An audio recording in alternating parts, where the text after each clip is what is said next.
Story 1. I am not a lawyer, but I work in the court system. One case involved a couple divorcing by mutual agreement. The husband had one child with his wife, and the wife had a child from a previous marriage.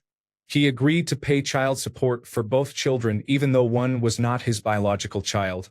After the judge signed the order, they tried to set up the child support account, but it was rejected because you cannot have two accounts for the same child. It turned out the wife had been collecting child support from the biological father the entire time and had not told the husband. She had attempted to obtain support from both men, and the other attorney knew about it. Story 2. Not my case, but during my first year of law school, lawyers from different practices came to give us a peek behind the curtain of various areas. The divorce lawyer told the story of a rather well-to-do couple who spent months and tens of thousands of dollars fighting over everything, down to a single ceramic ashtray.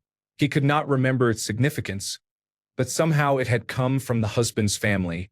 Even after everything else had been decided, they spent many more months and nearly $100,000 fighting over just this ashtray. After a court hearing, the wife finally won the ashtray. She promptly strode out to the white courthouse steps and smashed the ceramic ashtray, leaving the pieces for the husband to see on his way out. I decided that day I would not become a divorce lawyer. In short, they spent nearly $100,000 to win an ashtray, only to have it smashed out of spite. Story 3. Once I had a boss who had to leave his house for 6 hours while his ex-wife grabbed all the belongings she was legally entitled to. When he returned, every knob and handle was gone. Door, cabinet, and drawer handles. Anything that was screwed on to open something had been taken. For the next week, he would occasionally yell, "She took the fucking knobs." Story 4. I am an interpreter who works frequently with police and lawyers. The most unusual thing I ever interpreted in court went like this. Counsel. Ms. So-and-so, we have known each other a long time, correct? Witness. Yes. Counsel. We have known each other for 5 years, correct? Witness. Yes. Counsel.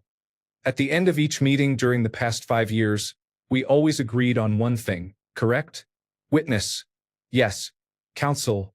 Please tell the judge what we agreed on. Witness.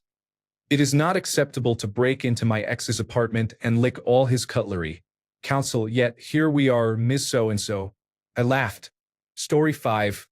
I did not handle the divorce. I handled parts of the aftermath. During the divorce, she went absent without leave, lived in a truck, and could not cope mentally. He gave her 5 of his 9 companies. Those companies were the ones that owed 7 figures in payroll taxes. He had made her the bookkeeper on paper. She spent decades trying to resolve the matter with the Internal Revenue Service. Story 6. Today I learned. When you are about to go through a divorce, do not empty your bank accounts or hide money. Instead, take your pets and put them in a safe place where nobody will find them until the divorce is completely over. Story 7. I am a lawyer but have had very limited experience in divorce cases. In the first case I ever worked on, the husband shaved and waxed every hair on his body in an attempt to avoid a court-mandated drug test. Story 8. I articled at a family law firm and thankfully moved on. The worst case I saw lasted decades. The husband had been in a motorcycle accident and suffered brain damage. He had severely limited capacity and later received a large settlement. Over the next several years, his wife stole his money and property by forging his signature or presenting documents he could not understand and telling him they were harmless so he would sign them. She forged letters from the tax authority, convinced him he faced jail, and persuaded him to flee the country. He returned several years later to find that everything he owned was in her name and that one of the documents he had been told to sign was divorce papers. He was left with nothing. I moved on before I learned how the story ended. Story 9. A soon-to-be ex-husband left his wife's prized koi to die on the doorstep of their house. Apparently, the value of the 6 fish was over $100,000. According to her lawyer, she was so distraught she could not attend court. Only in Los Angeles. Story 10. Another Redditor a few years ago told a story about a couple getting divorced. I could not find the original poster, but one website quoted Reddit user Truant. A neighbor said the couple divorced and the wife received the house in the settlement, Only the house and the immediate lot, not the surrounding land, which went to the husband. The first thing he did was sell all the lumber from the rest of the land. She went from living in a nice forest to living in a clear-cut. He was not done yet.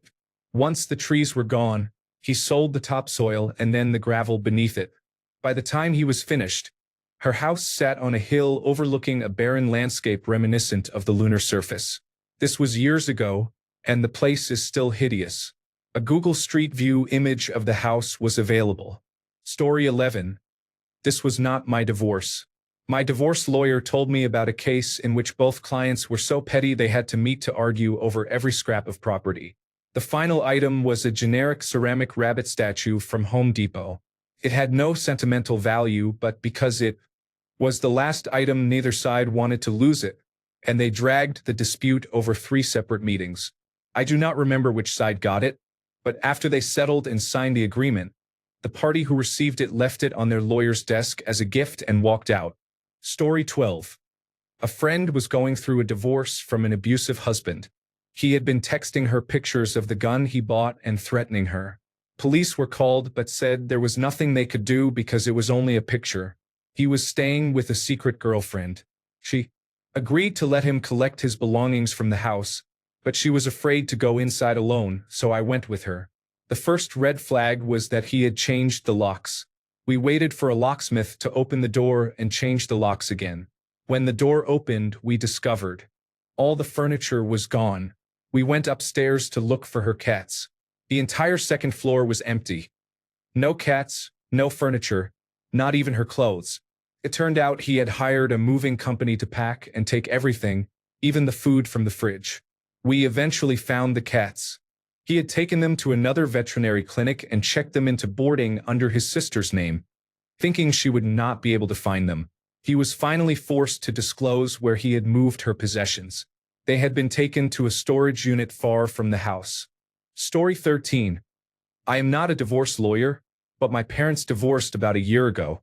My mother did not want my father to appear in court because he would contest and they would have to split the assets. She called me and told me to put laxatives in his food so he would not be able to make it to court. Story 14. I am a divorce lawyer. My client's spouse had been out of the house for weeks. She waited until he was on a business trip, entered the house, turned on all the faucets, plugged the drains, turned off the furnace, and left. It was -10 degrees. He returned 5 days later. The house was ruined. The water froze and cracked the foundation. Story 15. I had a client whose wife wanted him out of the house. I told him not to leave but to move to a different bedroom for the time being, because once he was out, the chances of his ever getting back in were slim. He texted his wife and told her he was staying in the house. She called back and left a voicemail saying she wanted him out and that if he did not leave soon, she would start taking out her unhappiness on the children, reminding them that their mother was being mean because their father would not leave. Story 16. I don't practice divorce law, but I interned with a family law judge in law school and sat in on many hearings. One divorced couple came in because the ex-husband wanted to lower spousal support payments due to reduced income, large financial responsibilities, and his claim that his ex-wife declined to seek paid employment. On its face, that sounded reasonable. It turned out that although his income had dropped because of cuts, his new wife, who officially worked as his assistant and had done so before the divorce, was now earning 4 times his salary, more than he had ever earned. He claimed his ex-wife had renters who could cover her expenses. In fact, they were the couple's shared 18-year-old twins who had just graduated high school and were staying at home while starting college in the fall. It later emerged that he allowed his stepdaughter and her 2 children to live with him and his wife rent-free and paid for her college. The ex-wife produced evidence that he had told his own children to figure out paying for college themselves. He claimed his ex-wife worked as a nanny for free by choice and should be earning elsewhere. The children she watched were their 3 mutual grandchildren from their eldest child, 2 of whom were severely disabled. He claimed that when he married his new wife, he gained more than 15 new dependents. That was technically true, but those dependents lived in Mexico and included his new wife's adult siblings and their families, none of whom he had ever met. He was shocked when the court did not decrease spousal support. Story 17. My dad is a divorce attorney. His clients could not decide who would get the Labrador puppies from a new litter they had just bred. The puppies were worth $1,000 each. They also had not been up to date on their payments. So my dad brought a litter of 8 floppy puppies home as collateral for us to keep until the clients could negotiate the settlement. It was so much fun for us kids. Story 18. Summary. His second wife accused him of causing his first wife's cancer. I represented a man on his second marriage. His first wife had died from cancer. He and his children were devastated. My client was a sensitive man with a big heart. His second wife could be very charming, which was why he fell for her, but it was a facade. To make a long story short, during his divorce he met a kind, affectionate woman. They really hit it off and became engaged, even though his divorce was far from over. The fiancé developed health problems and was diagnosed with a form of terminal cancer. The second wife found out and tried to use the diagnosis against my client in court. She developed a theory that my client had caused his first wife's cancer and was doing the same to his fiancée. The second wife's attorney, who was quite good, refused to be a party to the accusation. He never raised the argument in court and did not question the second wife about it during testimony. Instead, he informed the judge that she wished to address the court directly about an issue. The judge allowed her to do so, which was highly irregular. She told her conspiracy theory to the judge and said she was certain my client had tried to give her cancer as well. I wish I had an artist's rendering of the scene. The second wife's wild eyes, her attorney's look of shame and embarrassment, the judge's look of confusion and boredom, and my look of disgust. Story 19. I was an assistant at a family law practice, not a lawyer. It was already a disaster of a divorce because the ex-husband was a jerk. But it got much worse when the wife started dating someone new who was severely allergic to cats about a year after they split. The ex brought a cat home during his time with the children, even though pets are not allowed in his apartment. He sent the children back to their mother's house with the cat and all of its things. The mother was furious because she did not want a cat, and her boyfriend is severely allergic. She called us asking what to do because her children were crying, saying she could not get rid of their new sibling. She had the cat in the garage. The ex told the children, "If mommy loves you, she'll let you keep the cat, since daddy is not allowed to have cats at his house." Story 20. I was a paralegal for a divorce lawyer. This one is morbid. We represented a man who believed vehemently that his wife was assaulting the children. The authorities and child protective services were involved. It was never clear what the truth was or if anything at all was going on, but our client was sure. He shot his wife dead at a custody exchange in front of the children. He then sat down and waited for the authorities. We visited him in jail with his criminal defense attorney. As we were leaving, he told me, "Well, I guess the divorce is over now." He laughed. This was the first time I had ever been speechless. Defending this action as heroic or understandable is incorrect. There are no heroes here.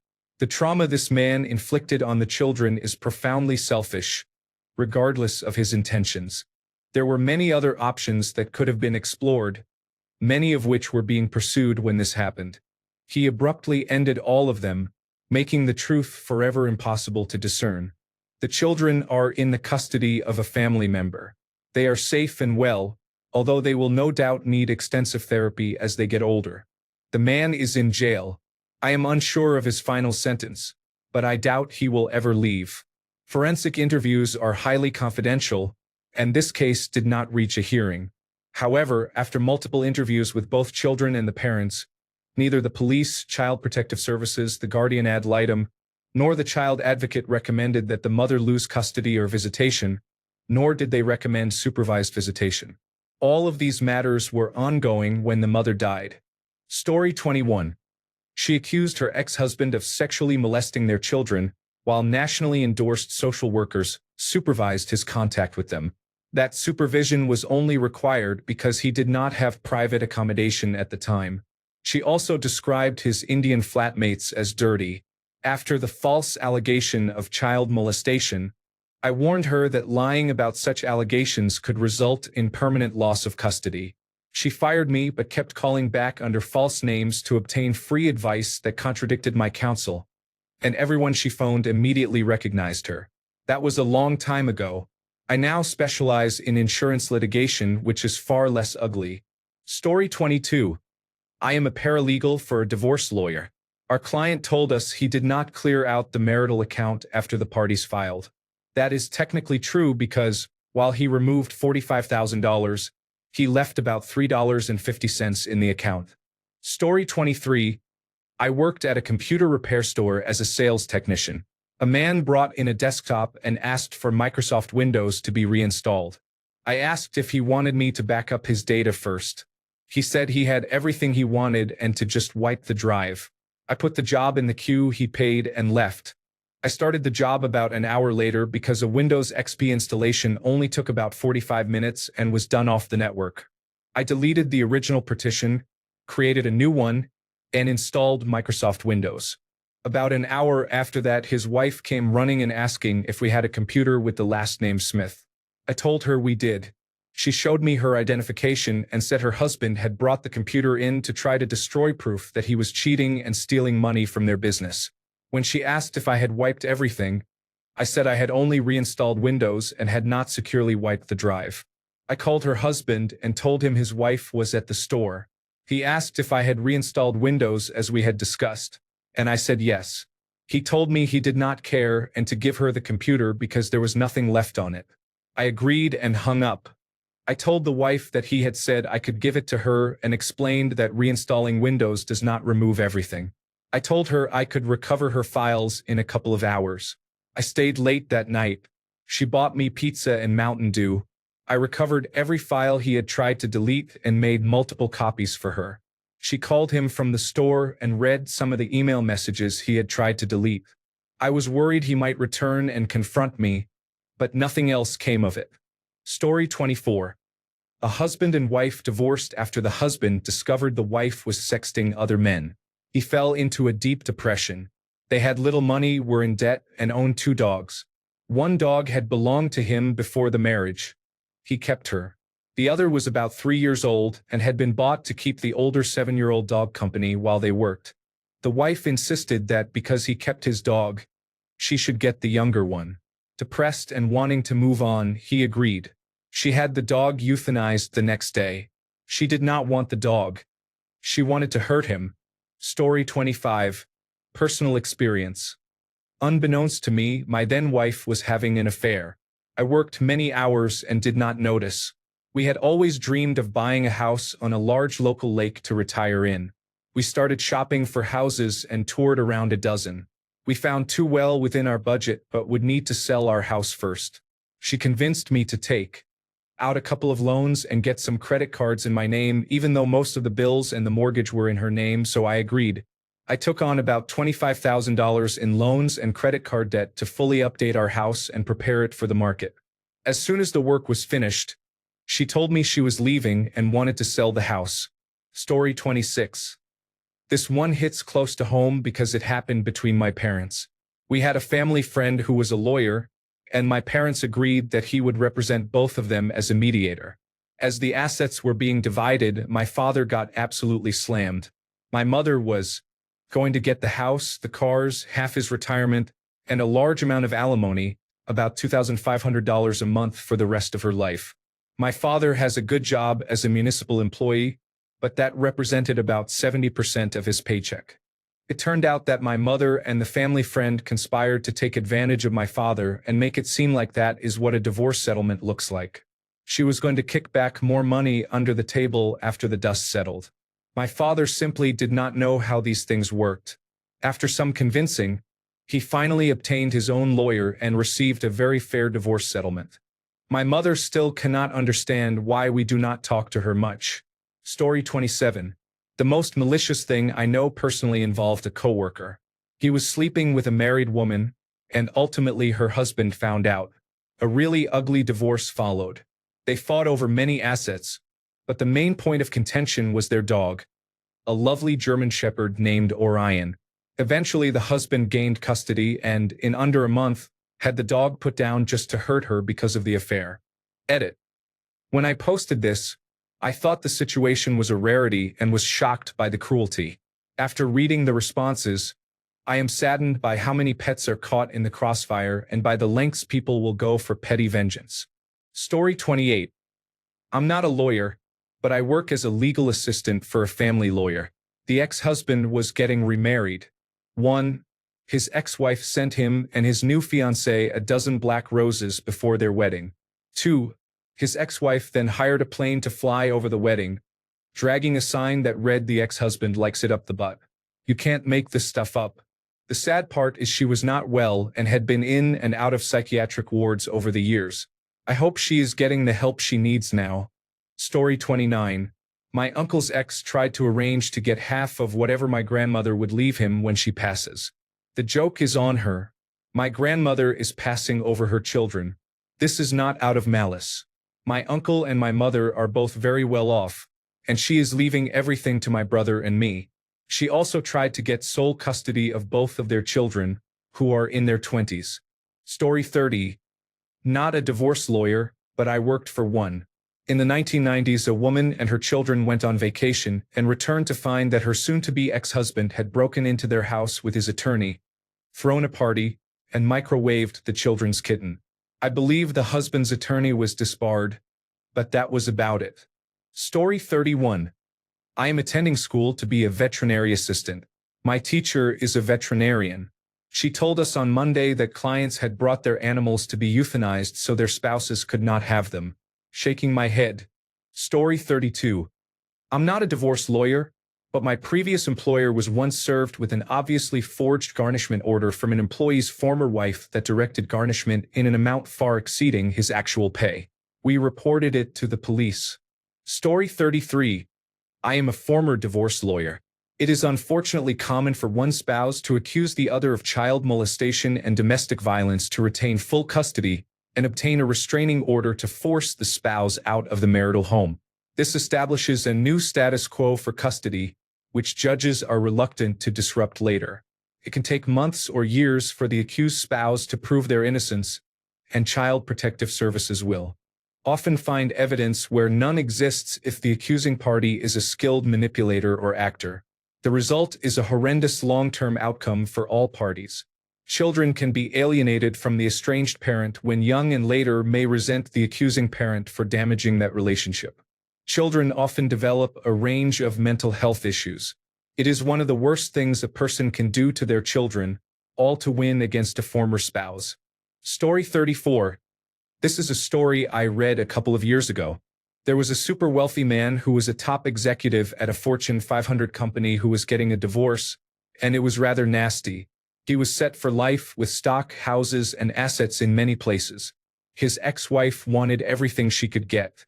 The husband proposed that if she let him keep everything, he would give her half of his paycheck for the rest of his life. She agreed because his paychecks were huge and this included bonuses in the millions. As soon as the paperwork was finalized, he quit his job and began working part-time at a sporting goods store. This story was told by another employee, not by the man who got divorced. He still had all of his assets, so he drove to work in a very expensive car. One day the employee asked how he could afford that car. The man said he was set for life and did not need to work. But every Friday when he received his paycheck, he enjoyed knowing his ex-wife would only be getting about $150 per paycheck. Story 35. I work for a divorce attorney now, but the craziest case I saw was when I worked for the prosecuting attorney. A couple was breaking up, and the man left the house. The woman went to work the next morning as usual. When she returned that evening, she found the man had been back and removed his clothes and belongings, as she expected. What she did not expect was that he had used a strong adhesive to glue her belongings together. He glued the television remote to the table, the phone to its cradle, the couch cushions to the sofa, and even glued the vacuum cleaner to the carpet. She called the police and reported it as property damage. The police walked through the house with her, documenting dozens of items glued to various surfaces. For days she kept discovering more items and calling to update her report. She said, "My oven mitts were glued to the wall," or "He glued the sheets together in the linen closet." I have seen people do and say awful things to each other, but that was diabolical. Story 36. I am in a different area of law, But my coworker had a client in a messy divorce where the parties were required to divide some antique pots. When the husband delivered the wife's share of the pots to our office, he defecated in each of them. It was a major incident. Story 37. I just saw this on a YouTube video. In a divorce, the husband gave the wife all material assets, including the house and cars, except his Magic, the Gathering collection. When he went to retrieve it, he found his wife had broken the seal on his Magic, the Gathering Alpha Starter Deck. It was worth about 20,000 United States dollars at the time and is currently listed for around 50,000 United States dollars. Once a sealed deck has been opened, it loses its value. Unless it contains extremely valuable cards such as Black Lotus, the owner will lose a significant amount of money. She received all the marital assets and deliberately destroyed the only valuable item he kept out of spite. Story 38. I read about a case in which the settlement awarded shared custody of a parrot. Neither party was allowed to teach the parrot to swear at the other. Story 39. How about a wholesome, insane one? I am not a lawyer, but this was told to me by my mom regarding the divorce she got from my dad. They could not settle on an alimony amount. Mom and her lawyer came in with a number. Dad countered with a different number. They could not agree because my dad thought my mom should get twice the amount she was asking for, and my mom did not want my dad to give her that much money per month. It took months for them to settle on a figure that appeased both of them. Even then, each put aside the extra money the other had resisted in case the other ever had a financial emergency. The funny thing is that neither knew the other was doing this. My mom told me about her emergency stash, and my dad told my brother about his. My brother and I discussed it while talking about what nut jobs our parents are. Edit. I have received a lot of support for this response. Thank you. I am not going to say their divorce was perfect. It was not. There were still hurt feelings and resentment from all parties involved. However, my parents, for all their flaws, both accepted responsibility for the breakup. I think it helps that they still loved each other deeply. They just were not in love anymore. They have been friends since my mom was 2 and my dad was 3, and started dating when my mom was 12 and my dad was 13.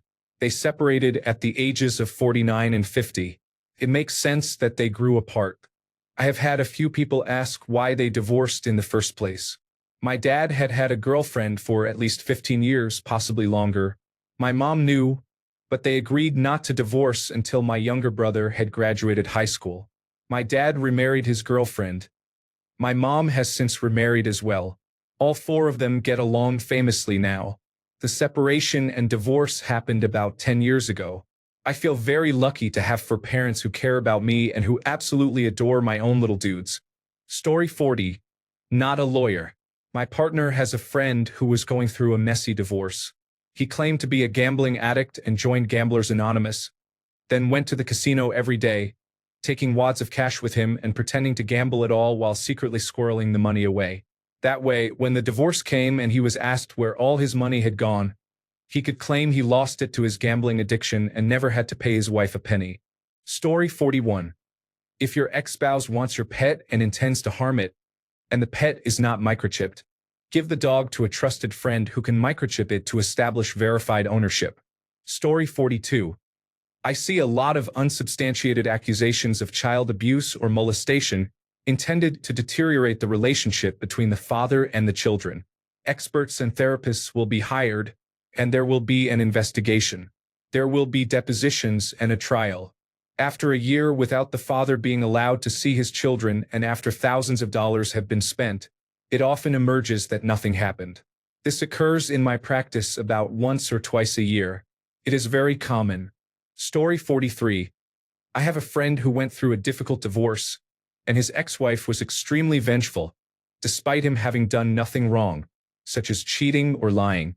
He was laid off from a good job, and the loss of status embarrassed her, especially because he became a stay-at-home dad and their children adored him.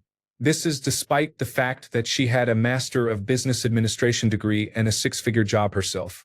She would buy expensive items on credit cards to show high expenses, then return them for cash or store credit so that the refund did not go back to the card, in an attempt to obtain more support.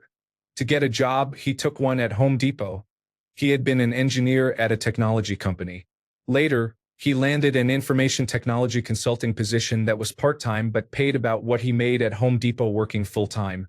She petitioned the courts to try to force him to work full-time, essentially wanting him to work 30 more hours to earn the same amount. As part of his custody, he had dinner with the children one night per week, that is, from 5 to 7 p.m. He asked for that time to be changed to school pickup until 7 p.m. instead, and she refused, even though from 3 to 5 p.m. the children were at home with a nanny who had to be paid while their mother was at work. Story 44. I worked at an airport. A big, burly man brought an ugly dog in a crate to the counter. He was clearly misty-eyed. It turned out his wife had gotten the dog in the divorce and he had to send it to her, and she had told him that as soon as she got it she would put it down. He asked if he could have some time with the dog before the flight, so they went out onto the grass and rolled around together, the dog's tail wagging, unaware of its future. The man put the dog back in the crate, dropped it on the counter, said thank you, and then walked away with his head down, looking crushed. That was 30 years ago, and I still remember it like it was yesterday. Story 45. I worked in family court when I was first starting out. The most memorable case I saw involved a woman who removed everything from the house. She even ripped out the carpets. Story 46. My dad was physically and verbally abusive to my mom and my siblings. He never sexually abused us, but he was serially unfaithful to my mom and had a serious drug habit. He left rehab so many times I don't know why she stayed with him that long. When I was in 7th grade, he tried to kill my mom and she finally filed for divorce. None of his outrageous claims were believed. I was a knucklehead like my dad. Nobody could tell me right from wrong. I was following a bad example. Mom told me to straighten up or go live with dad, and like a fool I chose poorly. It was a year of pure hell. His philosophy was, the beatings will continue until morale improves. And he took it literally.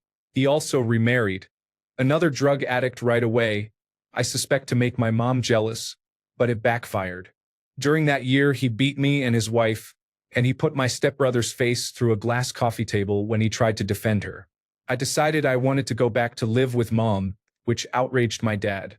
He went off the rails for a bit. One morning he asked how I felt, and I told him to his face that I wanted to live with mom because he was an abusive man. Bad idea. I was beaten severely. That night mom called and asked why we weren't at the courthouse. He had skipped the court date, saying he couldn't take off work because he wanted to keep custody to make my mom miserable. This happened 2 or 3 more times. Finally, I wisened up. The next time he asked, I told him I had changed my mind and wanted to stay with him. So he said, hop in the car. At the courthouse, the judge asked which parent I wanted to live with, and I said my mom. When the judge asked why I was changing my mind, I detailed all the abuse from the past year, including him intentionally skipping court dates after asking how I would answer. The judge glared at my dad, dismissed me from the courtroom, and I sat on a bench in the hallway alone. 10 minutes later, my dad stomped out, grabbed me by the arm, and dragged me to the car, saying the judge had called me a liar and ruled in his favor. He lied. He actually kidnapped me and beat me on the 2-hour drive back to his place. Oddly, it wasn't ruled a kidnapping because the judge hadn't signed the ruling yet, or my mom never pressed charges, but he never went to jail. She came the next Friday night with a deputy to pick me up. His new wife caught me packing a few belongings, told him, and he left work to try to stop me before she arrived. But I climbed out my bedroom window onto the roof and told him I would jump off and run to the police station if he tried to stop me. Just as he was yelling, the deputy arrived and my mom pulled up behind him, so the crisis was averted. I was a different teenager after that. Not perfect, but more respectful. I worked at 15 to help pay bills while finishing high school. I hated my life as a teenager, but it made me into the man I am now. I joined the service a month after high school and married 2 years later, promising I would break the chain of violence and abuse. We celebrated 25 years in March, and I have never struck my wife or cheated on her. By God's grace, it will be that way for the rest of my life. Story 47. Not a lawyer, but I was a legal intern for a divorce attorney a few years ago. The dumbest divorce I ever sat through lasted more than 2 years because the spouses refused to give each other any ground. I was there only for the last year, and they argued for 4 months over who would get the Christmas ornaments. Pro tip: if you are in a divorce, saying sure, take it is infinitely cheaper than your invoice would be otherwise. Story 48. I knew a man who left the military at 19 to prevent his ex from receiving half his pension. He would rather receive nothing than give her half. Story 49. Not a lawyer. I heard this from a friend. He was put in the middle of his parents' divorce. His mother is a teacher in Ontario, Canada, and she was paid very well, $120,000 per year. His father was a general laborer and made about $55,000 per year. When they divorced, the father gave her the house free and clear with the understanding that when she retired he would receive 55% of her pension to offset his interest in the house. She agreed. He would get the money only after she retired. A few years later she retired but did not tell the father. The son found out and told his mother that she had to start giving the father his money. She asked him not to tell his father. A few years after that, the son learned the father was in financial difficulty because of an economic downturn. He then told his father that the mother had been retired for several years. The father contacted an attorney. The mother was in trouble with family court because she had agreed to the arrangement and was trying to avoid it. In the end, the father received 65% of her pension for the rest of their lives, and she had to pay him the money she owed. Story 50. A friend and his ex-wife settled their divorce, with her receiving the house, a large portion of his retirement savings, all the jewelry he had given her, and the Harley she had given him for his birthday. A few weeks later, an alleged robbery occurred in which only the jewelry he had given her, intended for their daughter, was stolen. She tried to file an insurance claim but had not obtained appraisals or added riders. So the maximum insurance payout was $1,500 for more than $20,000 worth of jewelry. People suspect she staged the theft. She is now stuck with the allegedly stolen jewelry, which she cannot legally sell, wear, or give to their daughter without alerting the father to the scam. Story 51. Not a lawyer, but when I went through my divorce we were still in the same house for a few months while it sold. I spent a weekend at my brother's a couple of hours away to go to a football game and get out of the house. My ex-wife sold most of the furniture I had planned on taking, a bunch of my power tools, and tried to give the dog away. Luckily, the people did not show up for the dog. That day, I took him to my brother's house for safekeeping. She still tried to get the dog in the divorce and was denied. Soulless bitch. The pup is my best friend and is still going strong. Almost 13 years old. Story 52. I'm not a divorce lawyer, but my grandmother had an affair with her divorce lawyer before she served her husband the papers. She became pregnant and then convinced her husband that he was the father. He paid child support for 18 years and never had a clue. It was terrible. The lawyer had a family of his own, and they had no idea my mother and my family existed. Story 53. Wow. Today is my day. Where to start? The person who hid $250,000 from a business sale, so it would not be included in the equalization payment while disclosing the actual sale number. The person who made a fake prostitution ad for their former partner as supposed proof that they were not a good parent without considering that I would want to know why they had viewed prostitution ads during their parenting time. The people who spent thousands of dollars negotiating access, custody, and support terms for their dog. Hard to say. Unreasonable people keep my lights on. One that bothered me most. I was in court that day for another matter. A local police officer had a family law conference. Coincidentally, several officers from his own and neighboring forces attended family court that day and stood in the hallway outside the family law courtroom. A dozen officers in full uniform were there to provide support for their colleague. His former partner had to walk through a gauntlet of uniformed officers to get to court. This really bothered me and still does. If I had been her lawyer, I would have raised a serious complaint for trying to intimidate my client and potentially trying to intimidate me. Story 54. Not a lawyer. I just grew up with a terrible family situation. My mother was an evil mastermind during the divorce. My parents had been separated but living in the same house for a while. It was around the time of year the family would normally go on a camping trip for Canada Day. She convinced my father to split the trip. He would have a week, and when he returned she would have a week with the 3 kids. Secretly, during my father's week, she had friends clear the entire house out. There was nothing left. Not a single clothes hanger, no couches, no televisions, nothing. She chose the camping timing well. Being off-grid meant we did not need money or have cell service, which she exploited. She emptied the bank accounts and hid all the money. She also maxed out lines of credit and all credit cards. Earlier, when planning the divorce, she had convinced my father to quit his high-paying job to start a company. The company was new and required many expenses, so the banks did not question large transfers. The activity appeared normal for the business. When my father's week ended, she told him to call when he was back in cell range. She said she was already heading in the same direction so we could meet halfway to spare us kids driving time. That was odd.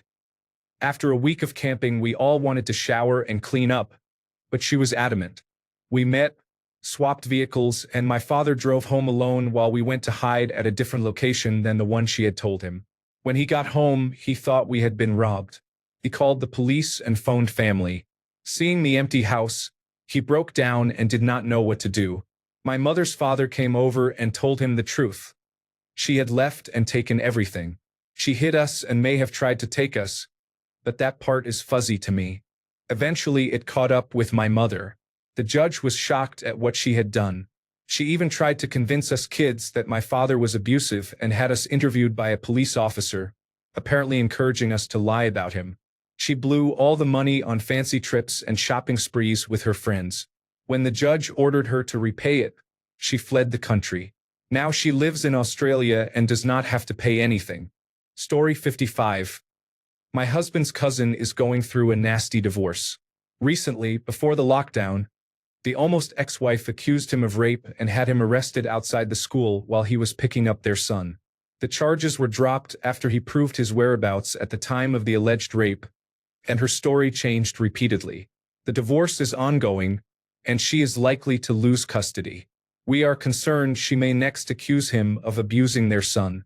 Story 56. I doubt this will be seen. A family friend was the lawyer on a straightforward divorce case. He was representing the husband and felt bad for him. There was no bad history between them, but even standard cases can become messy. The wife was aggressive and trying to take almost everything. The man was at his wit's end. The lawyer was driving behind the man on the way to court when the man crashed his truck into a sport utility vehicle. The collision flipped the sport utility vehicle onto its side. The man was already helping the other driver. It happened directly in front of the courthouse, and many police officers were nearby. Then the lawyer noticed something concerning. The sport utility vehicle looked very similar to the client's wife's vehicle. Before he could say anything, he saw police officers swarm the man and pin him to the ground. While bystanders believed he was helping, he was stabbing his wife repeatedly with a screwdriver. She did not survive. I believe that was the last divorce case the lawyer took. Summary. A divorce lawyer witnessed his client kill his spouse. Story 57.